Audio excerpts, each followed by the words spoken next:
A gente começa essa edição mostrando o caso de uma mulher de 76 anos que teve 3 dedos da mão decepados pelo marido na cidade de Lagamar. O idoso de 71 anos teria chegado embriagado em casa e utilizou um facão para agredir a mulher. A cidade, com cerca de 8 mil habitantes, que fica a 80 quilômetros de Patos de Minas, ficou bastante impactada com esse crime que aconteceu na noite desta última quarta-feira. Nas imagens que nós desfocamos por estar muito forte, a mulher aparece sangrando. Inclusive, esse crime teria acontecido porque o marido dela, que também é idoso, de 71 anos, teria chegado em casa e golpeado com um facão a mão da mulher, que tem 76 anos. Eu conversei com a polícia militar da cidade de Lagamar. O sargento Braga traz as informações. A polícia militar foi acionada comparecendo por saúde, onde deu entrada uma senhora de lesão corporal com os dedos decepados. De imediato ela contou a versão que seu marido chegou em casa embriagado e bateu a porta, já bastante nervoso. Que imediatamente ela abriu a porta, o cidadão já possou do facão e já atingiu ela no braço no momento que ela levantou a bengala. Ele alega que a senhora é bastante exaltada, que tentou agredir ele com a bengala e ele apenas se defendeu. Segundo a polícia, o homem teria resistido à prisão. Resistiu ativamente, o cidadão que já estava embriagado, se negou a ficar em posição de sentido. A polícia militar fez apenas uso de técnica de imobilização, com forçamento de circulação e efetuou a prisão dele sem maiores transtornos. Segundo a vítima, o marido sempre chegava bêbado em casa. A vítima alega que já há bem um tempo ele faz uso de moderada bebida alcoólica. Sempre teve esses atritos entre o casal, mas nunca chegou a esse ponto dessa agressão dessa forma.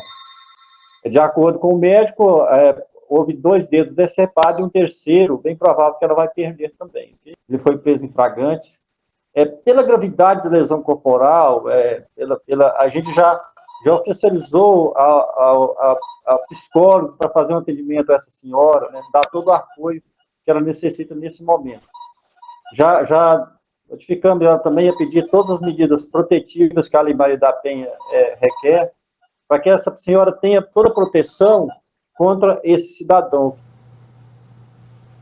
Nesta quinta-feira, um rapaz de 26 anos foi preso na BR-365 em Patos de Minas, transportando 40 cartuchos de munições calibres 28 e 32, além de 100 gramas de pólvora. Ele estava em um ônibus de turismo que vinha de São Paulo, sentido a Bahia. O material estava escondido na mala do passageiro e o homem foi levado para a delegacia. Um caminhão desgovernado acabou batendo em uma árvore na tarde desta quinta-feira no bairro Jardim Panorâmico, em Patos de Minas. Ninguém ficou ferido.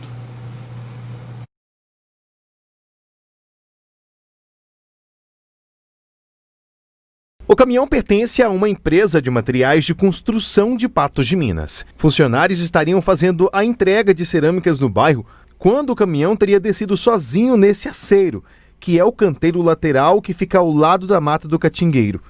Depois de descer por cerca de 100 metros desgovernado, o caminhão só parou depois de bater nesta árvore.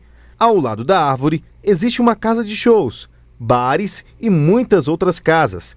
Por sorte, nenhum funcionário se feriu. O veículo ficou com a frente toda danificada. E funcionários da empresa, que não souberam detalhar os motivos do acidente, trabalhavam para fazer o translado dos materiais. Ainda bem que ninguém se feriu, né? Olha, já a polícia prende um dos suspeitos e recupera parte do material de bar que foi roubado na zona rural de Patos de Minas. E depois de cometer 5 furtos em 24 horas, a polícia alcança suspeito aqui em Patos de Minas.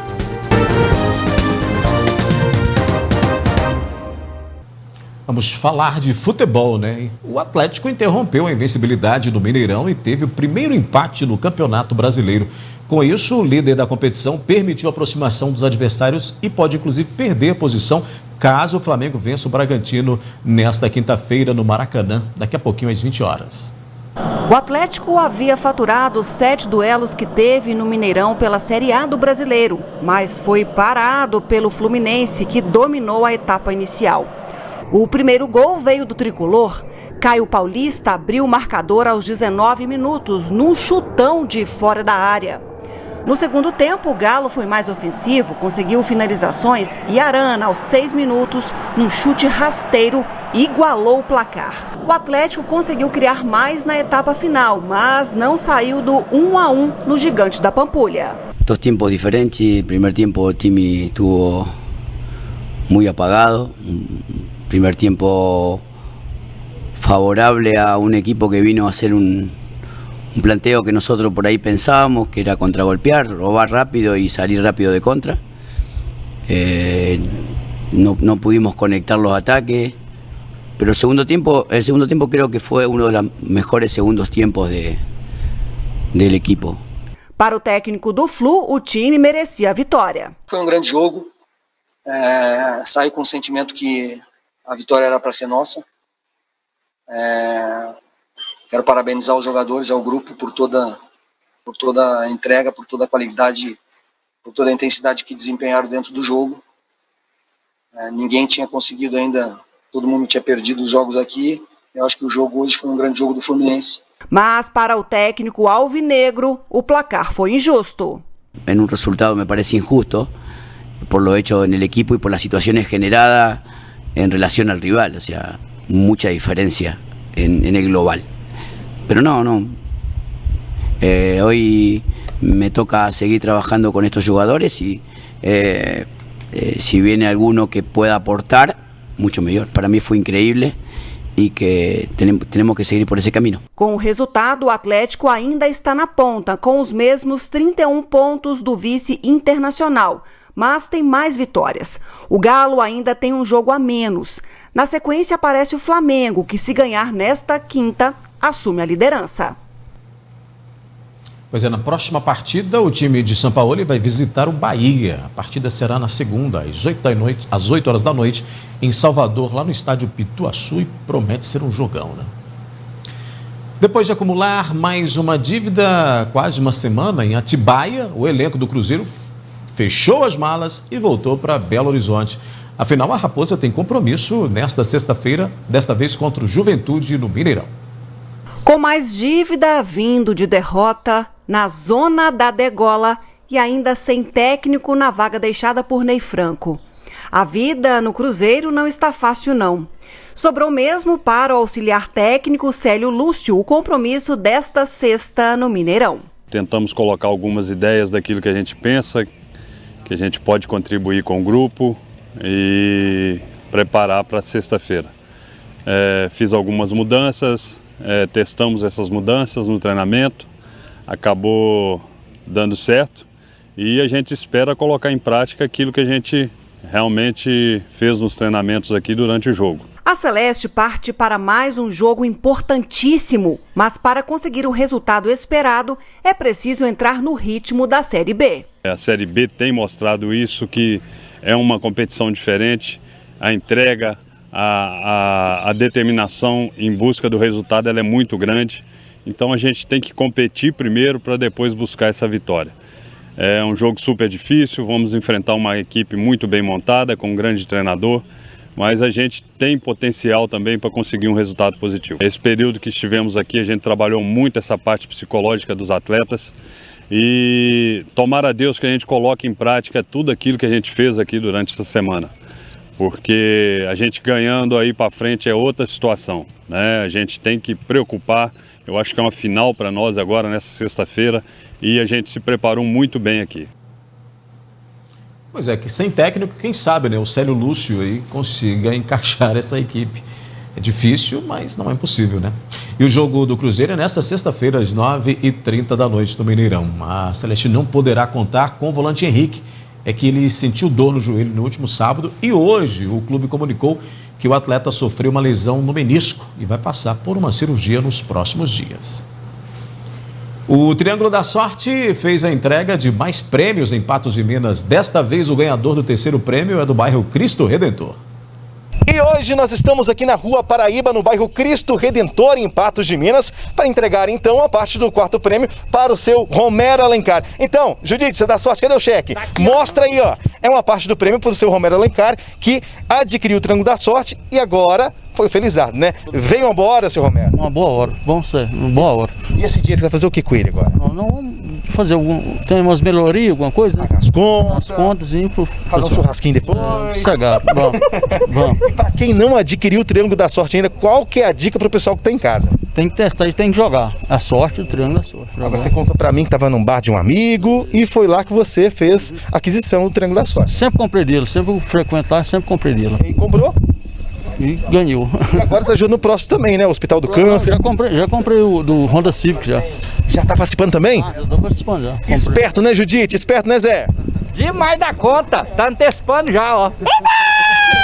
Gente, vamos falar agora então sobre o próximo prêmio que o senhor Romero falou que está concorrendo também, que é um Honda Civic 0 km, um carrão, né, o Suzy? Rafa, já tava com saudade de você. E agora estamos aqui também na NTV. O Triângulo da Sorte comemora 12 anos. E em comemoração a tudo isso, queremos falar para você que o nosso sorteio é legal e é o único autorizado pela SUSEP. Estamos realizando o sorteio todo domingo, a partir das 9 horas da manhã. E vem uma super premiação para esse próximo domingo. Tem dinheiro e carro de luxo. Primeiro prêmio, 5 mil. Segundo prêmio dobra, são 10 mil reais. No terceiro prêmio, 15 mil reais. Tem também 20 giros da sorte, no valor de R$1.000 cada. E no quarto prêmio, um Honda Civic 0 km. E a gente quer falar seu nome. O sorteio começa às 9 horas da manhã, pontualmente, viu? Então a gente te espera e está disponível em todos os pontos de venda do Triângulo da Sorte para comprar. Eu espero que você compre o seu e venha fazer parte da família dos contemplados você também. E ajudar o próximo, né, Suzy? Com certeza, foi bem lembrado. Quando você compra o Triângulo da Sorte, você está automaticamente colaborando com a Pai Brasil, que faz um lindo trabalho na região, o Hospital do Câncer, que dá assistência a mais de 86 municípios, e agora o Hélio Angotti, é um hospital tradicional na cidade de Uberaba. Tá fazendo uma linda ação social, gente. Então corre e compra o seu. É muito baratinho o Triângulo da Sorte e na próxima semana também tem giros da sorte pro pessoal que tá em casa. Tem, então 20 giros da sorte de R$1.000 cada. Compre o seu Triângulo da Sorte. Venha você também fazer parte da família dos contemplados. Obrigado, né, Suzy. Olha só, não pode fazer aglomeração, mas o pessoal tá de máscara, tudo certinho aqui, ó. E agora é comemorar o prêmio seu Romero Alencar aqui no bairro Cristo Redentor. É com você aí nos estúdios. Parabéns, né, ao ganhador. Já a polícia prende um dos suspeitos e recupera parte de material que foi roubado em bar na zona rural. E depois de cometer 5 furtos em 24 horas, a polícia alcança suspeito em Patos de Minas.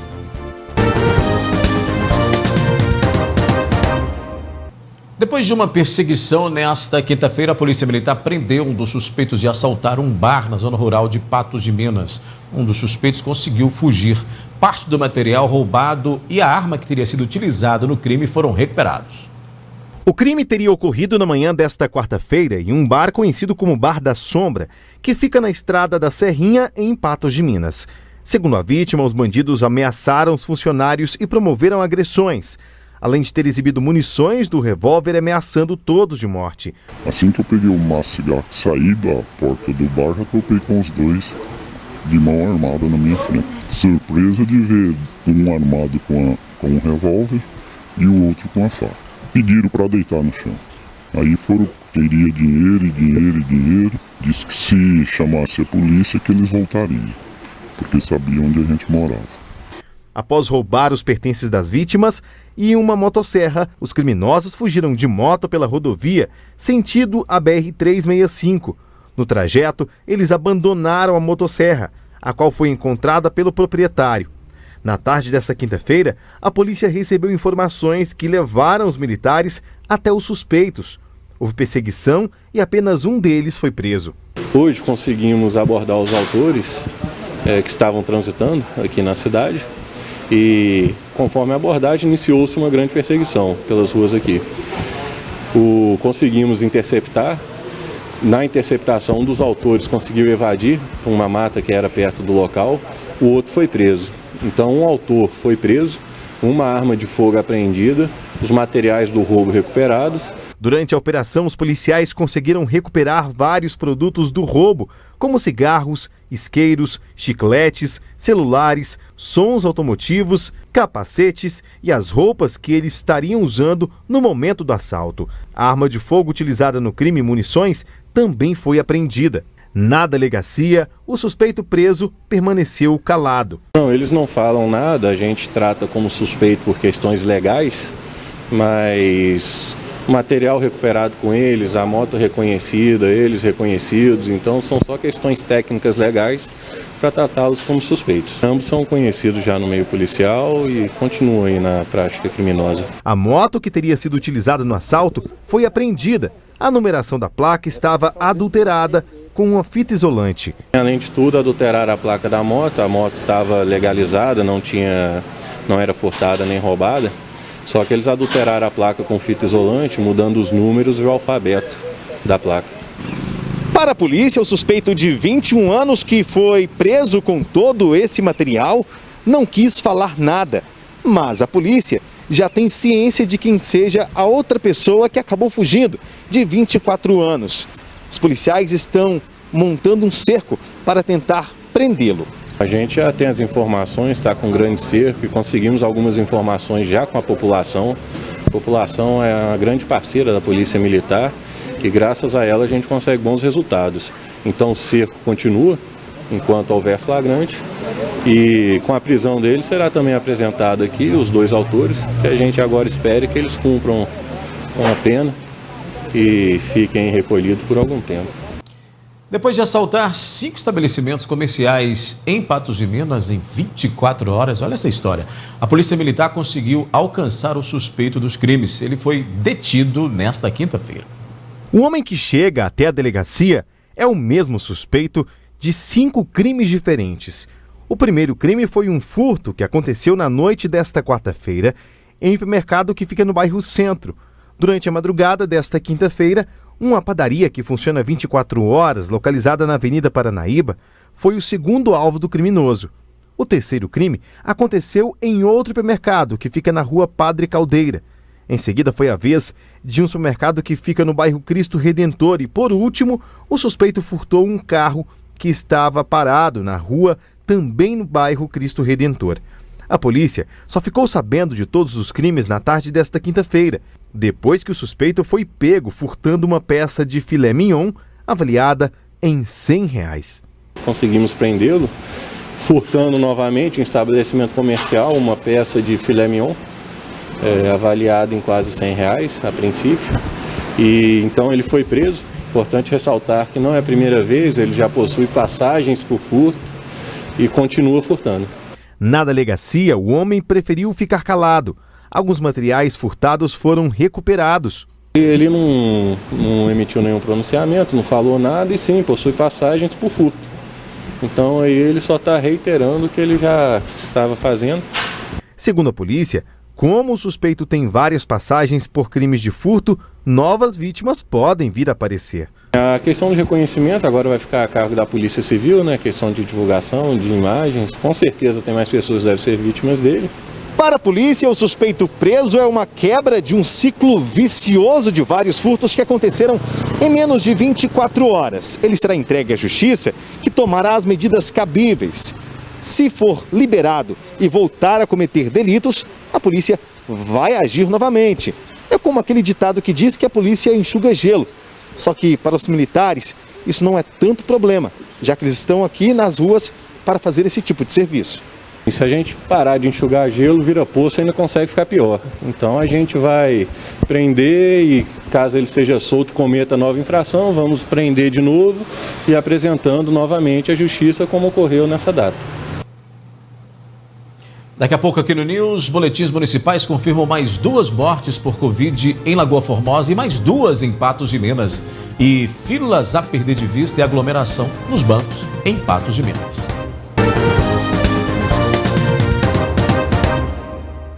Depois de algumas correções e de provocar confusão, o governo de Minas Gerais considerou a Macro Noroeste também na onda verde. É a primeira vez que a região avança para a fase mais flexível do Minas Consciente. Na primeira divulgação, ainda na tarde de quarta-feira, nem no texto e nem no mapa havia a informação que a Macro-Região Noroeste estava na onda verde. Depois, no fim da noite, houve alteração e apenas o texto foi modificado, mas no mapa, a Macro-Noroeste continuava colorida de amarelo, o que ainda gerava dúvidas. Somente nesta quinta-feira, após mais uma mudança, ficou claro que a Macro-Região Noroeste, em que Patos de Minas faz parte mais 32 cidades, está na fase mais flexível do Minas Consciente. mesmo que em Patos de Minas e outros municípios a situação não seja tão favorável. Um dos parâmetros é o número de novos casos da doença e, pelo mapa de contágio da Prefeitura, a curva ainda é de subida. Na fase verde, é autorizada a retomada de serviços não essenciais, com alto risco de contágio, como cinemas, parques, discotecas, casas de festas, bares com entretenimento, entre outros. Também avançaram para essa fase pela primeira vez as macros Triângulo do Norte, Sudeste e Centro. Com isso, 8 das 14 macros estão na onda verde. A nova fase, lembrando, né, vale a partir do próximo sábado e após a publicação do decreto municipal. Agora vamos à análise da notícia, acionando a jornalista Ludmila Bahia, que divide a tela comigo, para a gente então trazer aqui muitas informações, trazer aqui discussão sobre temas diversos. Oi, Ludmila, boa noite.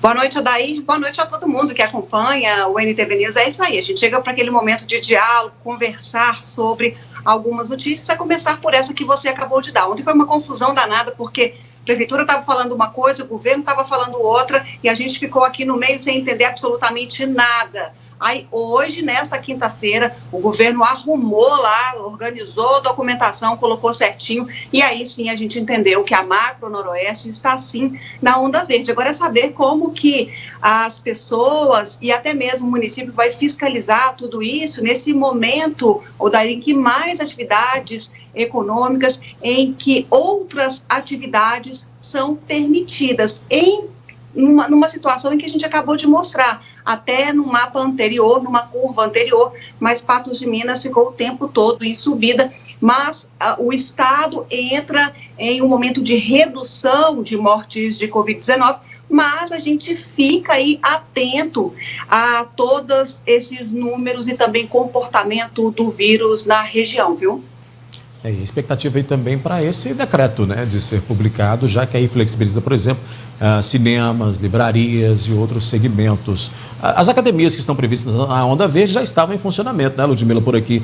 Academias e outros setores que são da onda verde, por aqui já estavam em funcionamento. Ou seja, isso aí não altera praticamente nada. Mas os números, eles permanecem subindo, né, permanecem aumentando. Aquelas aulas coletivas de esporte, por exemplo, nessa fase da onda verde, são liberadas. E aí tem um protocolo para todos eles, tem um protocolo a ser seguido. Não quer dizer que está liberado, é que volta ao período pré-pandemia. É preciso aí seguir as regras e que a gente vai ver com detalhes no decreto municipal, que aí cabe ao prefeito seguir as orientações do Comitê Extraordinário da Covid, mas também estabelecer algumas medidas mais para o seu município. Pois é, Ludmila, já que a gente está falando de pandemia, vamos falar de uma cena que é recorrente nesse período de pandemia, desde lá do mês de março, quando começaram aí as restrições, quando tiveram início todas essas movimentações para poder tentar barrar o vírus, mas que acontecem de maneira meio que atropelada, de maneira muito desorganizada, como, por exemplo, as filas, né? Hoje foi mais um dia de filas a perder de vista e aglomeração na porta de banco aqui em Patos de Minas. Teve gente que teve que esperar horas pelo atendimento e a gente esteve lá registrando isso daí.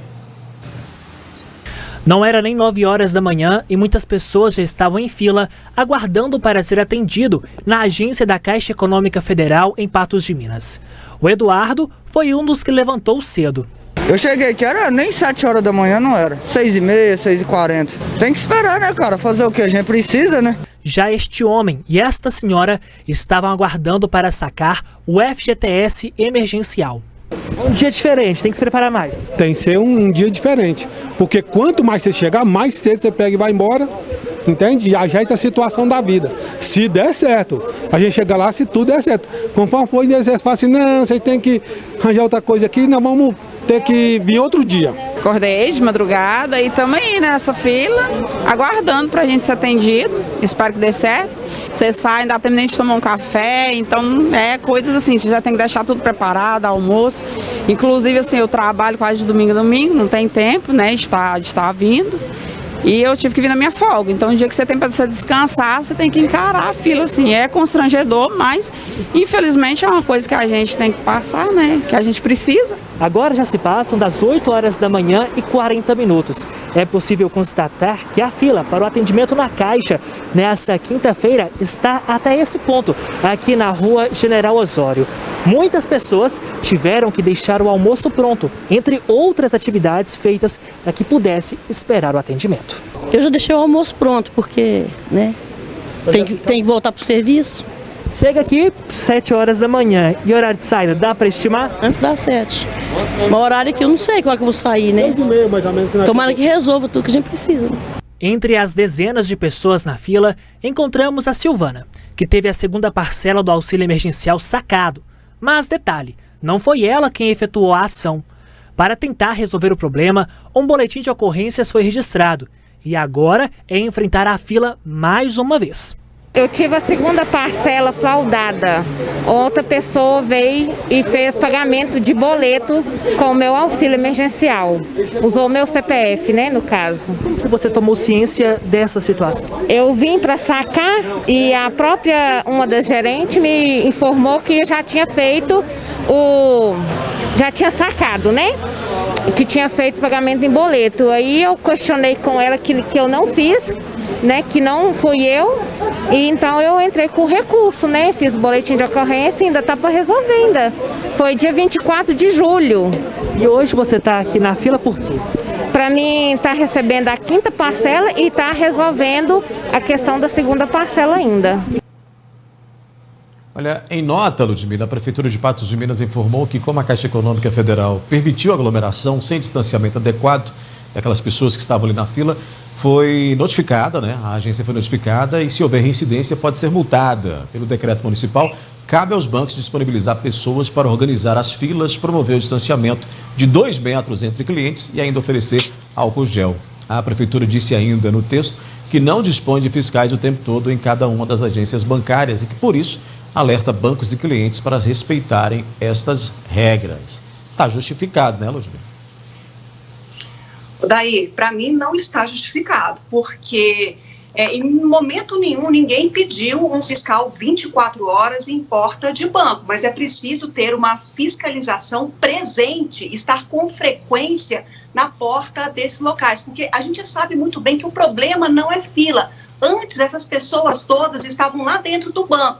Agora, muito por conta também do pagamento dos auxílios e essas pessoas tendo muitas dúvidas, dificuldades para o saque do dinheiro, como a gente acabou de ver aí, são obrigadas, não tem outra alternativa se não enfrentar fila, não é dado escolha a essas pessoas, então elas vão para a fila para poder aí rever ou tentar sacar o seu benefício. A questão não é, então, ter fiscal ali 24 horas fazendo o papel de polícia. A questão não é essa. Como não teve reincidência na Caixa, por exemplo, nós já mostramos diversas vezes. Quantas vezes a gente mostrou essa cena que virou cena comum, mas não é normal.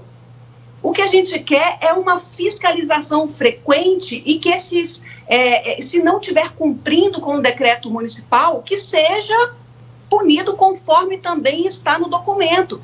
E não é o que a gente está acompanhando. Olha só para você ver, hoje a resposta que tivemos é que foi lá, o banco foi notificado em caso de reincidência. Então, pelo menos, ao que entende-se, é que não houve anteriormente nenhuma notificação a esse banco. E olha, já perdi as contas de quantas e quantas reportagens, de quantas e quantas matérias mostramos com essa mesma aglomeração. A gente sabe muito bem que tem que ter pessoas ao longo dessa fila formada para organizar, porque todo mundo junto ali no momento em que fala que tem que seguir as regras, tem que obedecer distanciamento, tem que usar máscaras, e aí não acontece isso. Do que vale, então, o decreto municipal? Para enfeite é o que parece ser. E aí fica aquela expectativa, né, de quando é que isso vai ser resolvido, essa justificativa da Prefeitura mais explica a situação do que realmente faz com que ela seja resolvida, né? E aí fica aquela expectativa, até porque, Ludmila, além de tudo isso, essas pessoas que precisam ir para aquela fila, elas sofrem com o sol muito forte. Hoje mesmo passando aqui em frente a outra agência que fica aqui ao lado do regional, um sol fortíssimo, essas pessoas todas ali tendo que esperar, né, já que é uma determinação esse afastamento, essa não aglomeração, mas a aglomeração continua acontecendo e essas pessoas continuam passando por essa situação de ter que aguardar muito tempo na fila, chegam muito cedo para tentar ser atendidos, os bancos até justificam dizendo que não tem necessidade, porque todo mundo vai ser atendido, mas o que ocorre, que a gente percebe o tempo todo, é que a demanda é muito grande de pessoas e o serviço vai tendo um atendimento ali desde as 8 da manhã, a gente passa por volta de meio-dia e ainda tem fila nesses locais, então acaba não sendo convincente essa justificativa aí da prefeitura, né? De longe é. E sabe, você falou, será quando vai acabar? Do jeito que vai, já são 7 meses aí, pelo jeito, só depois que a pandemia for embora, porque a gente não tem visto o decreto sendo cumprido conforme está descrito e nem a fiscalização suficiente para acompanhar aí as diversas aglomerações, cenas de ônibus lotados, a gente vê aí também com muita frequência aqui no jornalismo. Pelo jeito mesmo, vai ter que passar essa pandemia para a gente ter alívio. E eu fico pensando só, imagina chuva no cronograma aí, teremos aí episódios de chuva a partir de agora, como ficará a situação aí dessas pessoas?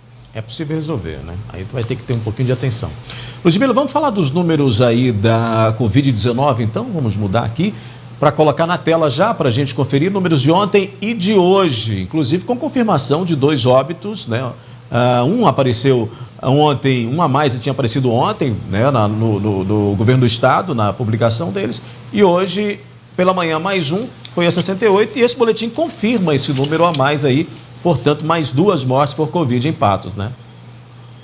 Normalmente os boletins municipais da Prefeitura de Patos de Minas são emitidos no finalzinho da tarde ou no início da noite, normalmente. E hoje esse boletim me chamou a atenção, porque logo ali no início da tarde ele já estava pronto, já estava emitido. Talvez seja por isso até que a gente tem um número baixo de casos confirmados por conta da agilidade com que foi informado. O de ontem chegou exatamente nesse período, no final da tarde, menos de 24 horas a gente já tinha um novo boletim que aparece aí, mais 6 casos confirmados da Covid, viu, Odaí? Com relação aos óbitos confirmados, o Estado já havia confirmado, ainda pela manhã, mais um óbito em Patos de Minas, chegando, portanto, a 68, e nesse boletim, que hoje foi de flash informado aí pela Prefeitura, a gente teve, portanto, essas 2 mortes constantes aí nesse boletim municipal, nossos sentimentos reiterados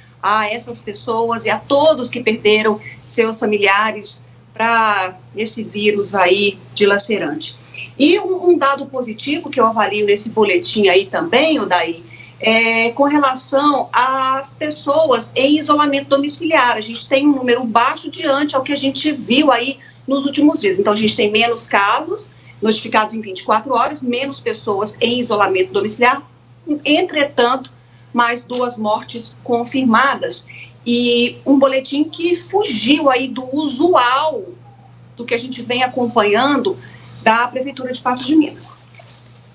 Nesse intervalo de 24 horas, tivemos aí apenas mais 6 casos confirmados da doença, né, Ludmila? Então aí, diferente de ontem, tivemos aí um número bem inferior aos quase 40 registrados ontem. Agora, o que significa isso? Vamos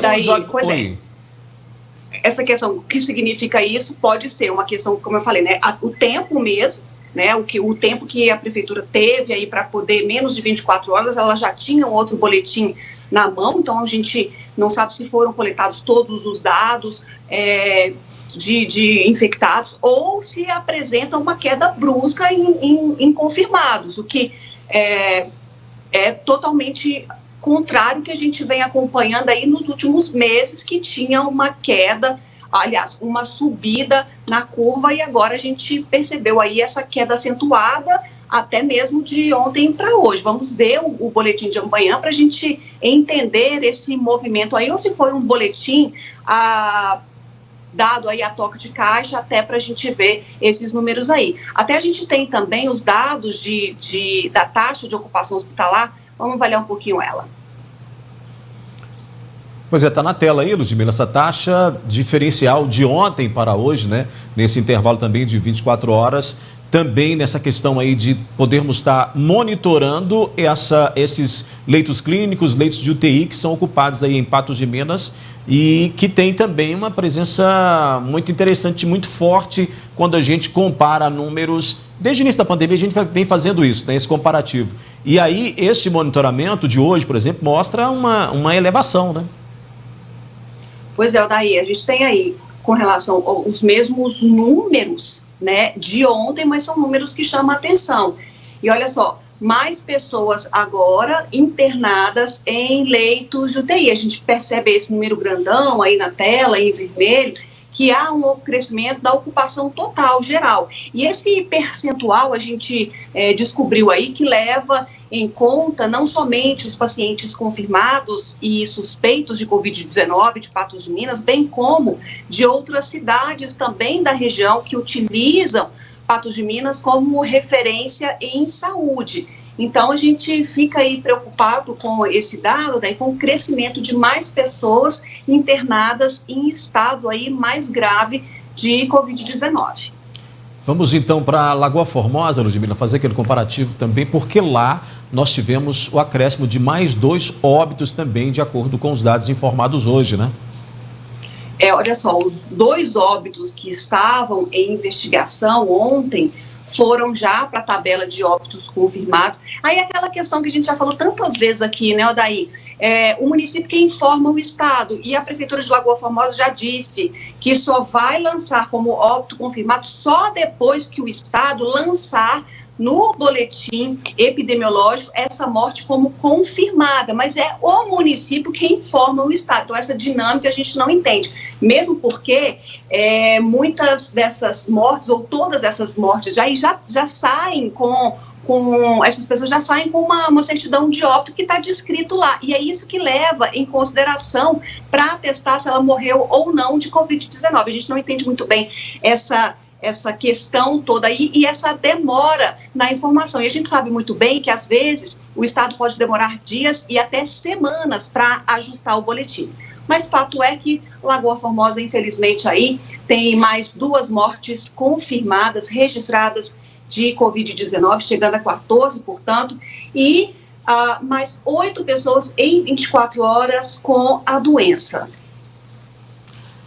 Pois é, Ludmila, e é claro, né, que esse monitoramento de Lagoa Formosa é importante justamente porque você acabou de dizer, né, nós estamos aí numa macro, numa micro região que estão numa onda verde e que precisamos que essa curva que está para cima, aliás, que não é nem curva, né, que é aí um perfil que vai só aumentando, que ele possa se estabilizar e ser mantido e até ter queda, que é o sonho de todo mundo, é o sonho da população e também dos gestores. Então a gente precisa ficar de olho aí nesse monitoramento também regional. Mas eu vou pedir licença para você para um minutinho, para a gente fazer um rápido intervalo e voltar já trazendo mais assuntos aqui, como por exemplo, o perfil dos eleitores em Patos de Minas e outras questões. Vamos falar também do dia do professor, vamos mostrar histórias.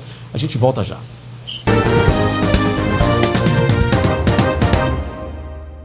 A gente continua aqui no NTV News com a análise da notícia.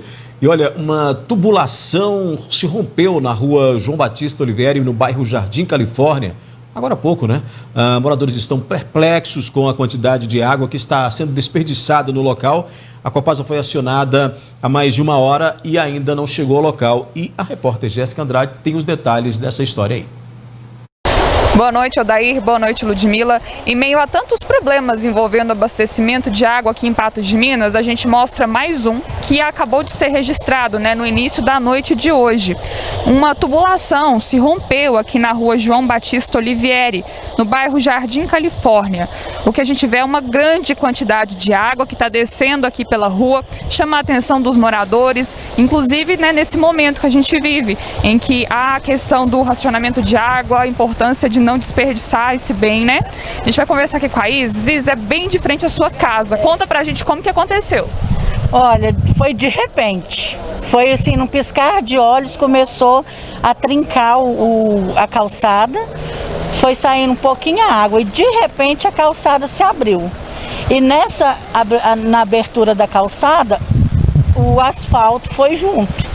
E agora, no meio do asfalto, a gente está com medo de estourar e formar um buraco. Porque aqui é uma rua de muito movimento, né? E a gente morre de medo dos ciclistas, dos motoqueiros.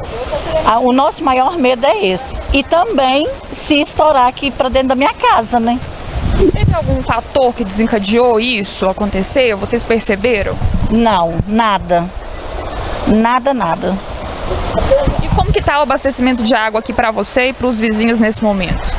Nesse momento eu acredito que está faltando. Na verdade, o bairro está com falta de água há muito tempo. Deve ter uns 15 dias que falta água todos os dias. Isis, nesse momento que a gente vê então falta de água, né, que é constante, e esse fato aqui na porta da sua casa, qual que é a sensação? A sensação de impossibilidade de fazer qualquer coisa. Porque tem tanta gente precisando de água, a água jorrando aqui, já ligamos, pedimos para fechar a adutora, porque é um desperdício muito grande, né? E não temos o que fazer, porque o que a gente vai fazer com essa abertura na calçada? É uma preocupação, até porque vocês ligaram já tem um tempo, né? Começou às 6 horas da tarde, na verdade, e até agora não obtemos nenhuma resposta. Agora continuar aguardando e o pessoal até está se reunindo, vocês estão de olho para ver se alguém não se machuca, avisando o pessoal? Com certeza, avisando o pessoal que está passando para eles virem mais devagar, porque o risco ali, eu acredito que seja muito grande, né, de formar um buraco, uma cratera ali, porque está minando a água no meio do asfalto, no meio da rua, além daqui na porta da minha casa. Grande transtorno, né? A gente continua por aqui acompanhando, é com vocês aí no estúdio.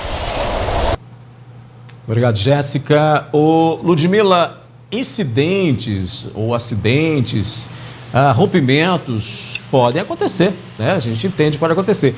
O que não pode acontecer, e aí eu quero ver se você concorda comigo, é essa demora para resolver um problema como esse em meio a um momento em que diversos bairros estão aí tendo um fornecimento intermitente de água, né? Óbvio, Daí, óbvio. Mais uma vez, aquele atestado claro de incompetência.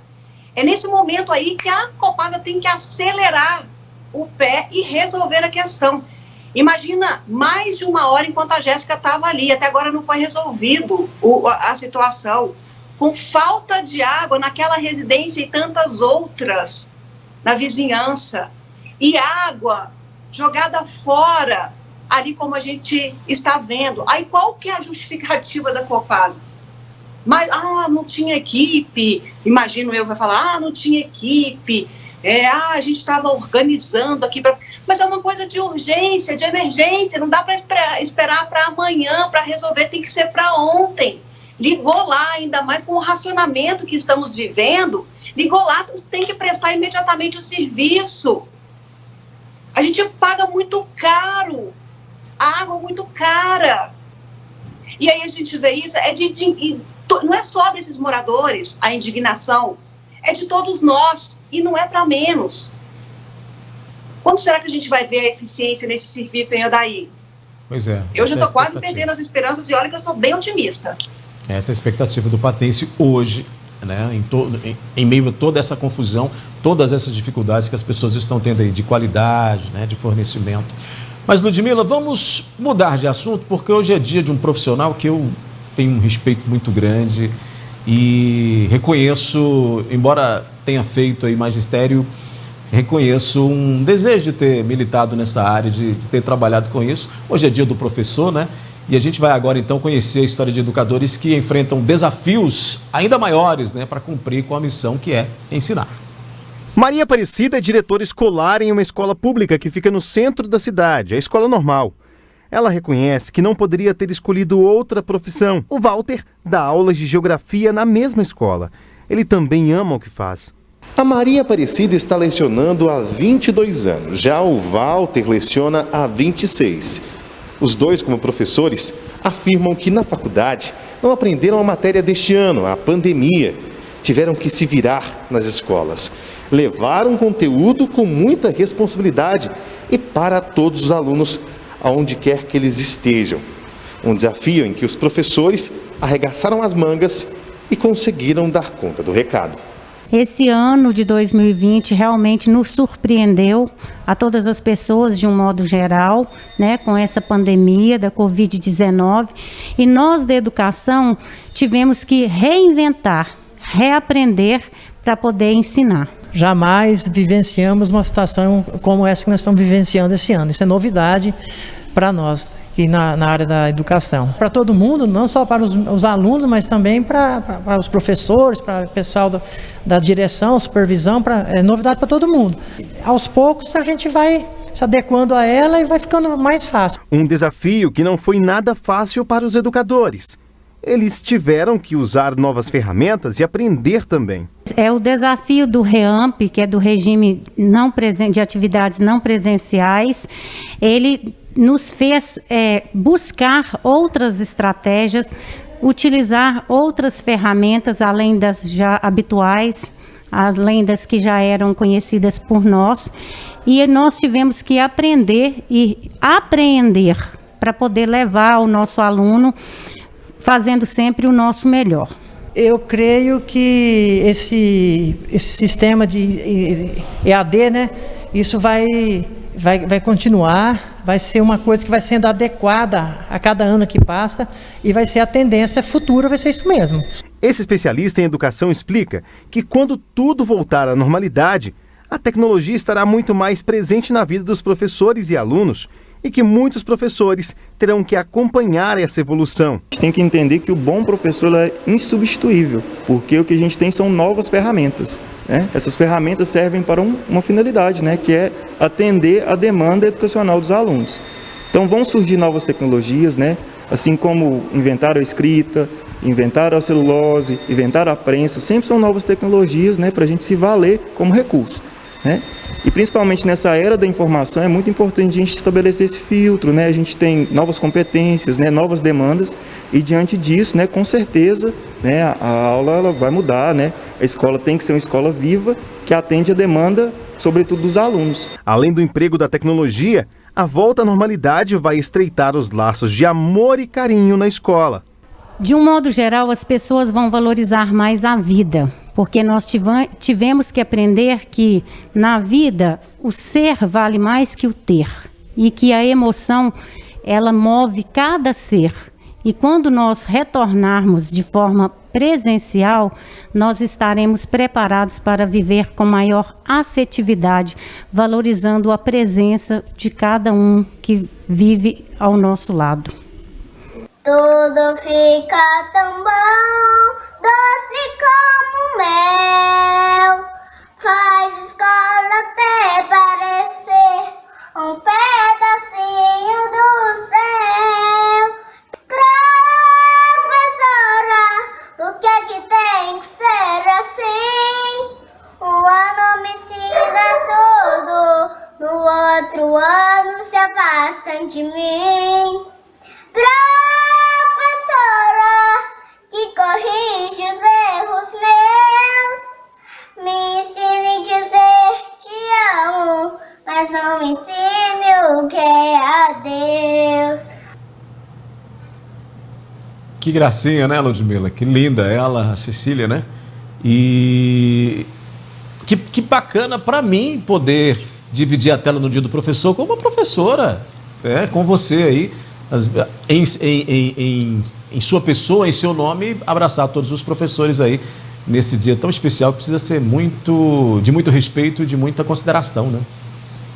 Muito obrigada, viu, Odair? Ainda mais com a doce Cecília ali cantando a bravos pulmões essa homenagem a todos os professores. Olha, é um ofício que eu tenho muito orgulho, sabe? Tenho muito amor por essa profissão também, que é essa missão do ensinar, que é tão prazeroso você fazer parte na vida de alguém e conseguir fazer com que ela encontre seus caminhos a partir dos ensinamentos que você repassa, viu? Então, o nosso carinho e, mais do que tudo, o nosso reconhecimento, o nosso apoio a essa fatia fundamental de profissionais, mas que ainda, infelizmente, estão desvalorizados, porque essa é a triste realidade de muitos e muitos professores no Brasil, né? Mas o nosso carinho, o nosso reconhecimento, o nosso abraço, mais que tudo, o nosso amor. Feliz Dia dos Professores, das professoras, a todos